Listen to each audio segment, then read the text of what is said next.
All right.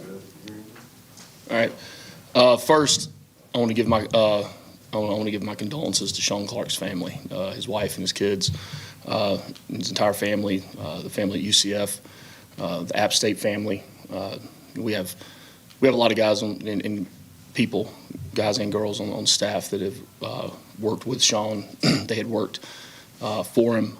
I knew him as a fellow O-line coach. Just one of the truly good people in this profession. And even people that didn't know him, I think when stories about him were going around yesterday, it really hit a lot of people and really puts in perspective what's important in life. And to make sure that you're around those people. So just horrible day in the profession with that. And I know it's on a lot of people's mind, but the whole Georgia Tech family is sending our condolences to the entire family. So we got back in on Sunday, and like we said after the game, we were no different than every Sunday, guys. We were very objective, very detailed in what we go about. We correct. We talk about what we did well, didn't do well, clean up, and it's never as good, never as bad as you think when you watch the film. But there's things we got to clean up. Now, there's a lot of things we did really well in the game, and I'm trying to hit it off because I know that's going to be questions you guys are going to ask. So, but I mean that's the same with every game. It doesn't matter what the score is. We don't look at it from the term of scores or stats. We look at it as production. And do we produce? And do we keep the chains moving, or do we stop them on the other side of the ball? So, it's all things we got to continue to work on and clean up. And I think the big thing is, when things are going well, you can't look at each other and expect them to continue going because someone else is doing it. Well, the same thing comes when someone doesn't execute or something bad happens or a bad play is called. You can't look at it from that. Oh gosh, now it's down the drain, or one person did. Now it's the next person. As everyone does their job, and those things you don't spiral on those things. And we had 3 consecutive drives that were poor drives, and we it's not coach talk, but we truly just did not execute. And we came out after halftime, and right away, the whole focus all week was starting fast at halftime, and we put the ball on the ground. And credit to the team, credit to the guys, they were able to move on from there.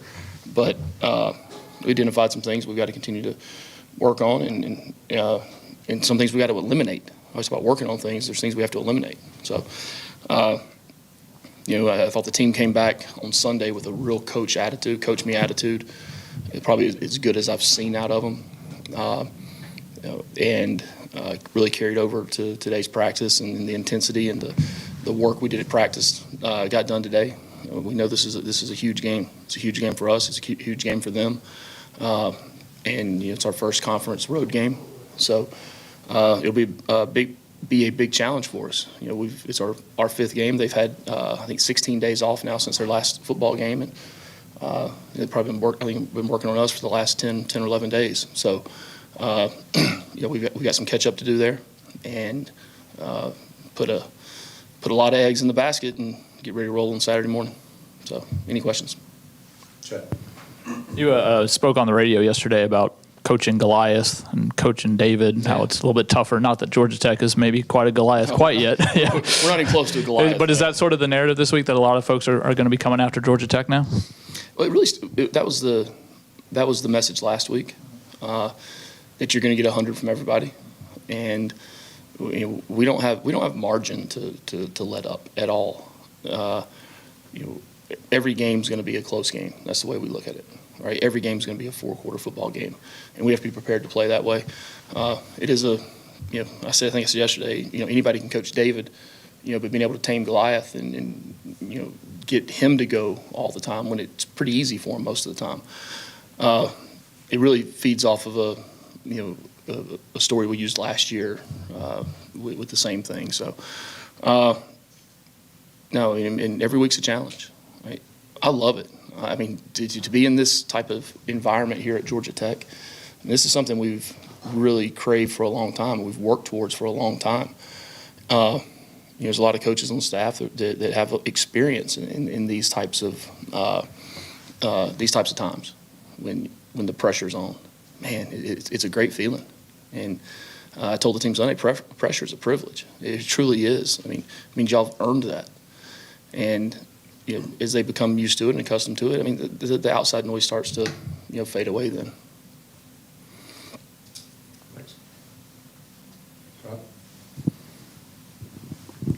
You have a lot of young first and second year guys on the defensive line.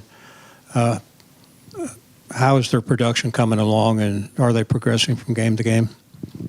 The second year players, Amontre and Jordan. I'm trying to think who else.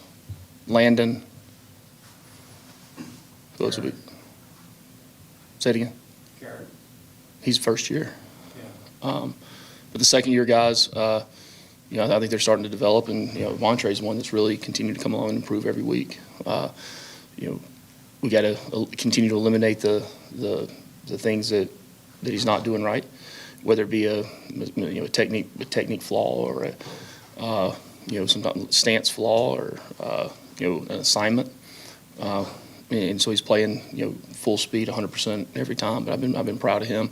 Landon Marshall's another one that's starting to come on, and had a good off season, good spring, good preseason. He's getting more and more burn as we're going out there and improving every time too.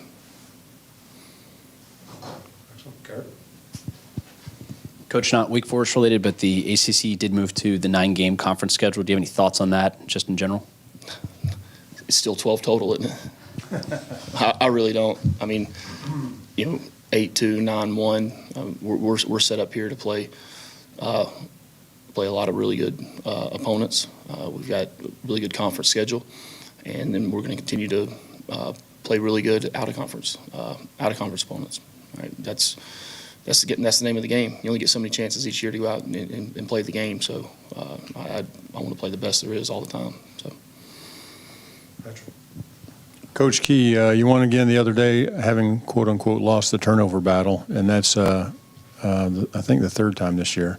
But 4-0 is 4-0. Is there a way you can coach your team to produce more turnovers on defense? Is that coachable? Well, as opposed to producing more on defense, how about we eliminate the ones on offense? That's the ones that are killing us, right? That's what's unacceptable. Unacceptable, right? And has there ever been a year ago where there were 0 turnovers? I don't know. Not that I can recollect, but I know this: we had it was game 8 last year before we even had 2 or 3, and but I say all the time, last year means nothing about this year. And when you do a deep dive into it and you see kind of what they're coming from, and it goes back to practice. And look, there's a lot of times you can say, "Oh, well, we never have that happen in practice." Well, are you really practicing game-like scenarios and situations in practice? Right? That's what it is. Okay, whether it's the way a defensive end plays a certain run or a certain formation, or how they spin a coverage and play a coverage, right? Practice reps become game reality, right? And then those practice reps have to mimic the speed of the games. And I thought we did that today in practice. But it's not the team setting part of it. It's when you get into the individuals, the group work, the individual work. That's where we got to continue to put the pressure on the guys and with those reps and put them in the most challenging positions. To go out and run a play in practice when game 5, week 6, week 7 of the year, to run a day 1 play versus a day 1 front or coverage or offensive formation. To me, that doesn't really do any good. I mean, at this point, we need to be going against the hardest things that are out there, the things that people are going to do to try to challenge us. That's why people game plan. Right? If something hurts you the week before, it's going to hurt you again. It's not necessarily what you've seen on tape that other team do. All right, now that's a lot of it, but it's a lot of what got you in the past. Right? What's a run that has cut you 2 or 3 times in the first 4 games? What's a blitz or a technique that they're playing on the defense, or coverage, right? And then we have to incorporate that into how they play the opponent we're playing that week and be able to mimic those things.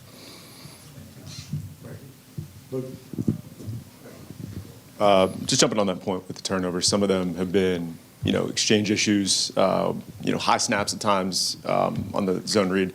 Coach McKenzie has talked about in the past how much you guys work on that. When you look at the tape and see some of those, what's jumping out? Is it more attention to detail thing? Is it something that can be easily No, it's corrected? technique. He's doing things the right way all the time, right? Right. If your track's the inside foot of the guard or the front side foot of the center, then that's what it needs to be, right? If your eyes are on the football and the football's supposed to be right here, then it's supposed to be right here. I mean, quarterback's got a lot of things to look at now.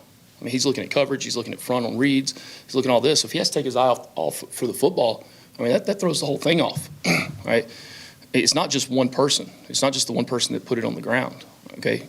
It's ultimately everyone involved from the time the ball snapped until that whistle blows and the play's completed, right? So there's a lot of things that go into it. We've had 2 exchange issues. We've had a high snap that ended up being a turnover, 2 interceptions, and then we had the one where we had the botch play on the first drive of the game against the second game of the year. We had the botch play, and Aaron pulls the ball down, and they end up stripping it out, right? Oh yeah, they're in my head. They're stuck in my head, and I know exactly why they happened. And to play winning football, you can't turn the ball over. If the ball continues to get turned over, right, in the same way, we either won't run those plays, right, we won't continue to do it that way. But to do the same thing, expect to get a different result is idiotic to me, right? Coach Key, just your thoughts on the upcoming matchup against Wake Forest, which just caught your eye early. Yeah. I mean, this is a good football team now. First thing that catches your eye is how they play. They play hard. This is, they have a new coaching staff in there. I've had a chance to spend some time with Jake in the offseason at the coaches' meetings and whatnot. I mean, talk about a good football coach now.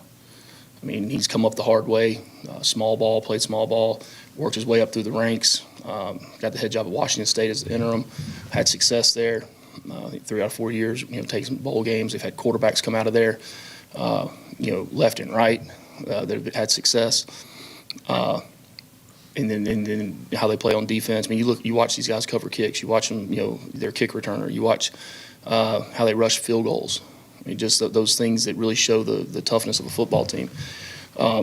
Offensively, I've got some familiarity with some of the guys on the staff. The offense coordinator was an analyst for us in Tuscaloosa for those years. The quarterback coach, Dan Enos, longtime coordinator, head coach in college football. Robbie Zell, who's the coordinator. He was the coordinator of South Alabama last year, and they had a lot of success. But you can see the influence on what they're doing. You can see, Rob's influence. You can see some of Dan's influence on the offense. All right, they're driven through the quarterback. They have good skill players. Right? Their running back is a very, very good running back. He can hit it between the tackles. He can bounce it outside. He can make people miss. And then that receiver they have, number 10. This is a 10-2-7 guy now. This guy can roll.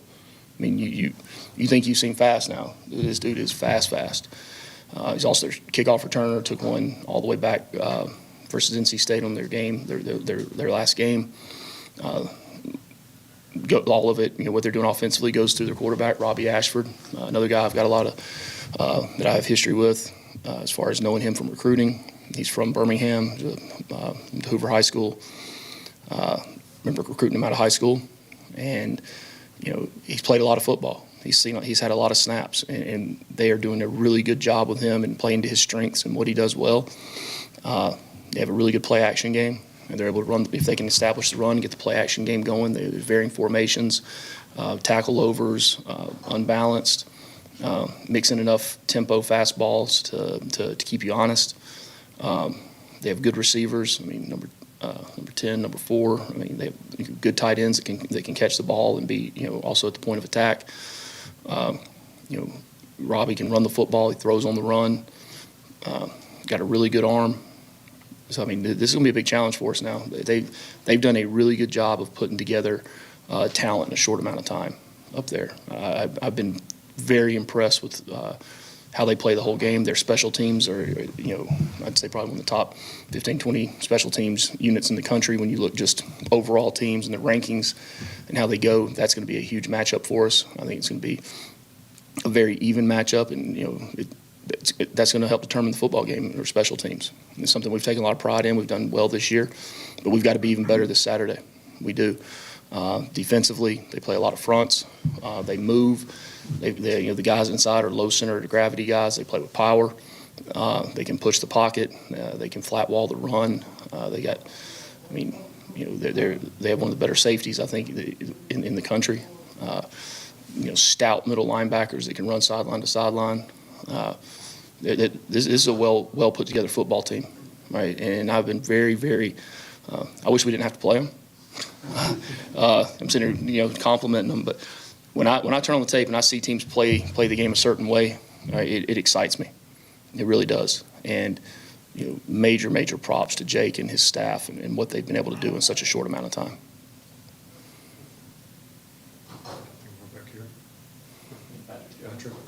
Thank you. Coach Key, you obviously know Robbie Ashford very well. Does this game remind you a little bit of Haynes King, the way he plays?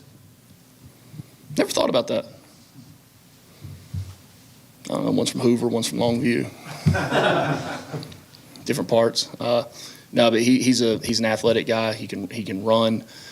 He can throw on the run. He can pick up a lot of hidden yardage with his feet. He tucks the ball down and goes, and they sprint him out, they boot him, they move the pocket. They'll run him. He does have some similar traits, different style, but in I guess you'd say production-wise, as far as being able to use their feet for production too, yeah. They've done a nice job on their play action game too. They really have. They get in a bunch of different sets and formations and motions, and work to get matchups and free. When you got a guy that can take the top off like that, it's something to be aware of. Anything else? All right, Chad, if you want to wrap this up. Oh, you've been talking about explosives a lot. What constitutes an explosive play for your offense, and how are you guys doing so far in that? Yeah, well, Like 10 yards, 15 yards? no, so explosives, every offense and defense considers different, okay? Kind of, I'd say the barometer is, 12 on a run, 18 on a pass, some are 20 on a pass. The way, when me and Pat are going through all the statistics throughout the previous game and the next game, we keep it we keep it the same across the board, where it's 20 yards for our overall. That's what a lot of the analytic people that we use, they consider the same thing as 20, because now it's fair across the board, right? We talk about the turnovers we've had, right? The penalties we've had, the things we've not done well. Well, the biggest predictor in wins and losses in college football are explosives, right? And preventing explosives. That is something we've done very well on both sides of the football. Right? We've limited our explosives given up by a ton. I don't know the exact number. And our explosive on offense have been up there.